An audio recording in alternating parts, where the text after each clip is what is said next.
Are you talking to me? Yeah. Oh, what is it? Any particular reason filming the police station? Excuse me? Is that the way you approach a member of the public around here? Yeah, normally. All right, well, I'm not going to be speaking to you then. I'm Whoa, what's going on here? just asking why you're filming. Because I can. So what's your name and number? First of all... No, I'm not going to speak to you. Do you want to identify yourself? I don't have to identify myself. Do you want to identify yourself? You're filming a police station. Yeah, you identify yourself there. 2541 Jenkins, yeah? Okay, so the reason I'm filming a police station today is because I can. Okay. Yeah. We were just coming out to see if you needed any assistance. Not at all. I'm outside the police station. If I needed assistance, I would have gone in. Okay, no problem. That's fine. Yeah? Yeah. All right. We were just coming out to make sure you're okay. That's fine. I'm All fine. right. You're dismissed now. You don't dismiss me. I actually do. You're a public servant. I'm a member of the public. The encounter begins with several officers spreading out around him rather than engaging in one clear conversation, a tactic that feels more like containment than a simple inquiry.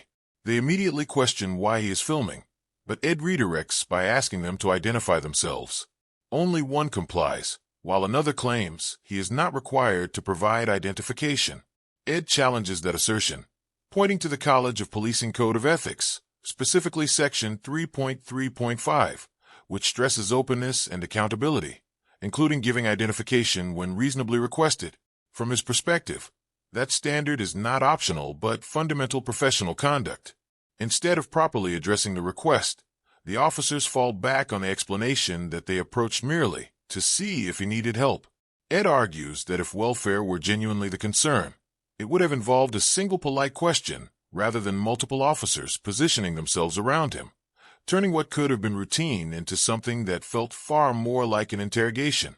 What's your name? I think you're fine with criminal servants, so you need to get facts right. I think we need to take some details off you. What's your name? What crime do you suspect me of committing? Well, at the moment, you're filming a police station. What crime do you suspect me of committing? No, listen. I am listening. What crime? You're filming a police station. What crime do you suspect me of committing? And at the moment, for security purposes... What crime do you suspect me of committing? What crime do you suspect me of committing? Well, at the moment, you're filming a police station. And what crime is that? I don't know what your reasons are. Sir, we go on what we do know, not what we don't. So what crime do you suspect me of committing?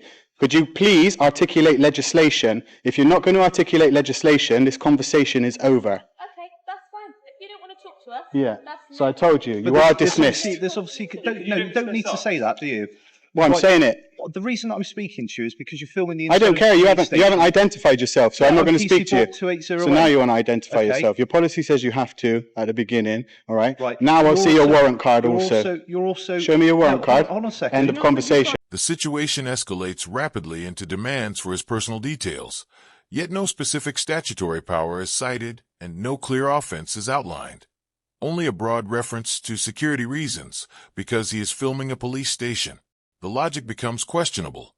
If recording is the concern, obtaining his name does nothing to address the act of filming itself. When Ed argues that policing decisions must be based on clearly articulated facts rather than speculation, he underscores a key principle. Reasonable suspicion must rest on objective grounds, not assumptions about what might be happening.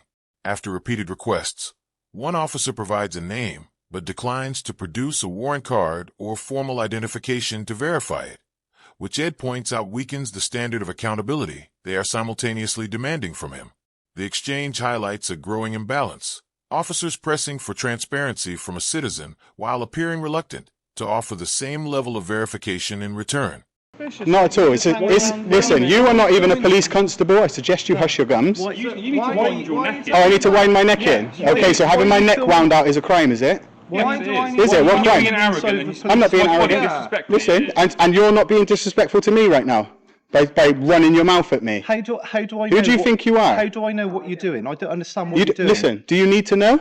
At this moment in time, you're suspected for a terrorism offence. Oh, Section 43? Section 43? You're filming is that Section 43? You're filming inside the police station. Is that Section 43? You're filming inside Is that Section 43? Stop interrupting. I'm asking you, Constable. I'm asking you, Constable. I'm not going to speak to you anymore. Is it Section 43? Why are you filming a police station? Is it because I can?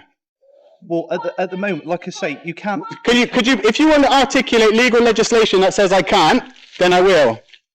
Let's The wind it reason we're in. speaking Let's to wind it you- in. I'm going to ask you a specific question. What you just said there in regards to the terrorism, yeah, are you talking about Section 43? I'm talking about somebody... No. Sections. Legislation, please. Let's talk legislation. I don't need to talk legislation. Do you know The it? reason that we're If you're not here- going to talk legislation, this is over. It reflects a misunderstanding of what actually meets a criminal threshold. There's no offense based simply on someone being argumentative or assertive. Public order legislation generally requires specific elements, such as threatening, abusive, or disorderly behavior that is likely to cause harassment, alarm, or distress. Questioning an officer or pushing back verbally does not automatically satisfy those criteria. Framing disagreement as criminality risks confusing personal irritation with legal standards. The conversation then shifts to a vague reference to terrorism, not tied to a clearly stated section or defined suspicion, but mentioned in a way that seems intended to justify further scrutiny. Invoking serious terminology without articulating the precise legal basis raises concerns about clarity and proportionality.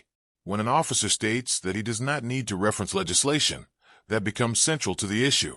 If a statutory power is being exercised, it should be possible to identify and explain it. Transparency about the legal foundation of police actions is not an optional courtesy. It is fundamental to accountability and public confidence. Why are you filming a And police station? if you articulate a crime which says that I am at liberty to give you that, You're listen, you just asked me a For the question. camera, this gentleman is pointing a camera into a police station. Yeah. Okay. So, There's obviously cause for concern. what for cause that. for concern? Well, because of the security of the Articulate police crime. No, station. listen. No, Articulate a a crime to me. in From the who? station. From who? From all kinds of From different who? things. What are you talking about? Be specific. I'm being specific with Anything you. that looks out of place. That's What's how we what's work. out of place? A person that. All right, so I'll tell you what I'm doing. I'll tell you what I'm doing. I'll tell you what I'm doing. Compound. I'll tell you what I'm doing. I'm making a story. I'm an investigative journalist, and I'm gathering content for a story. Okay, there's my reason. And that's what we're trying to find out. Yeah, we just told you. I didn't have to tell you, Yeah. but I did. So that's what I'm asking. No. But I'm not threatening you or Yeah, anything. but like that, the way but you're listen, talking no, is that we were threatening you. because you're doing exactly what thousands of police officers do in this country. Okay, you come up to somebody expecting them not to know the law, and you start throwing accusations. Ed continues to ask a straightforward question. What specific crime is suspected?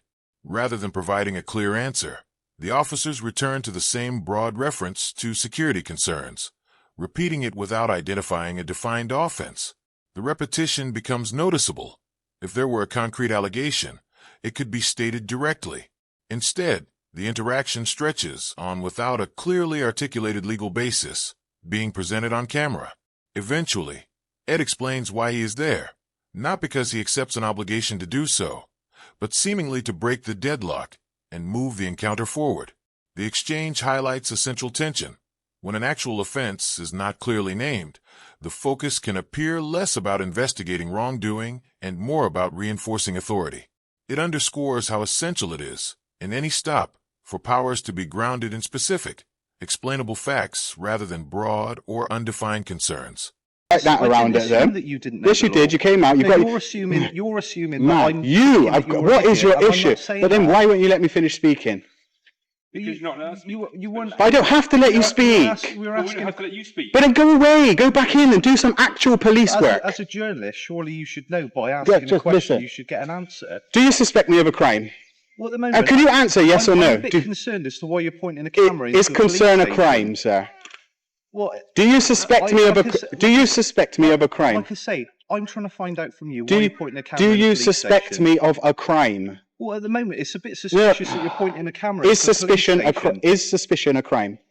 No, it's an inquiry. Okay, that no, will okay, carry no. out. I don't need the cops explaining bit. Let's talk facts. Is suspicion a crime? Well, no, not. No, at the okay, moment. stop then. we don't Okay, deal stop with then. just Okay, just crime yes, you all do. day But do long. you No, suspect? it's Do you a suspect? myriad of Do you different things. suspect I'm about to commit a crime? You can. I don't know. You can. You can. Do you? can But if you don't know, why are you here speaking to me? When Ed asks directly, "Do you suspect me of committing a crime?" the response shifts to vague concerns. That distinction is significant. A concern on its own is not a legal threshold. It does not automatically activate statutory powers or justify compulsory demands for identification. When he follows up by asking whether simply holding a camera is a crime, the officers acknowledge that it is not. At that stage, The legal basis for continuing the encounter becomes harder to articulate. Despite this, the discussion continues, with attempts to frame suspicion in broader terms. The exchange highlights a key principle of lawful policing. Powers must be grounded in clearly defined, objective criteria, not in discomfort, irritation, or generalized unease. When no specific offense is identified, extending the interaction risks appearing less about investigation and more about maintaining authority. The underlying takeaway remains straightforward. Without a clearly stated offense, supported by reasonable grounds, the justification for exercising additional powers becomes increasingly difficult to sustain. It's policing by consent, isn't it? Is it not policing by consent? Okay, so when I'm asking you questions to try to understand why you're accosting me and you refuse to answer the question, you are, because I'm just a normal member of the public. Yes. You're just trying to get... No, I'm not. I'm not. No, just let me speak. I don't care what you have to say. Okay, How about that's that? fine. Jog on. Off your trot. There's snout going on around rude here. now. Is rudeness a crime? Yourself look silly No, because but you're Is rudeness a trying- crime? you're being Well, rude public to us. order We is. don't have Huh? to engage Public with you. order so just is. work. Yeah, public order. But am I using excessive words or No, behaviour? So then don't listen. You don't even know what. Before you go. Don't disrespect No, him no, now. no. Designation card. I want to see his designation card. I want to see his designation card. Neck in and get off. No, no, no, no, no. You wind your neck in, off your trot, little piggies. Peppa Pig. Peppa Pig. Pigs. What stands out in the closing moments is not just the raised voices, but the abrupt shift in position. After pressing for details, referencing serious security implications, and extending suspicion as far as possible, another officer suddenly states they are not required to engage at all. That marks a sharp contrast from the beginning, when they initiated contact, controlled the tone, and escalated the interaction. Once the questions become specific and requests for identification continue, disengagement appears to replace enforcement. One officer physically guiding colleagues away speaks volumes without a word being formally explained. The accountability issue lingers. Ed again asks to see formal identification, something that should be routine and straightforward. No warrant card is presented, and instead the officers leave while issuing parting instructions in raised voices. If there had been clear and confident legal grounds, the conclusion likely would have been calm and articulated. Instead, the exchange dissolves without clarity. The broader takeaway is not simply about knowledge of the law, but about restraint and proportionality. When reaction overtakes reason and authority is asserted without firmly established grounds, the encounter tends to unravel on its own. If you found this breakdown valuable, consider liking the video, sharing it, and subscribing to support the channel. This was episode 18. See you next time.